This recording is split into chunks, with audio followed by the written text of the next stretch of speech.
Terserah aja, terserah aja, terserah aja mau pade bagaimana.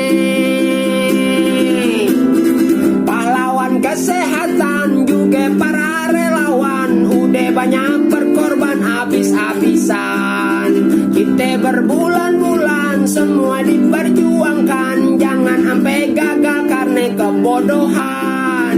Ikutin peraturan protokol kesehatan, itu semuanya demi keselamatan.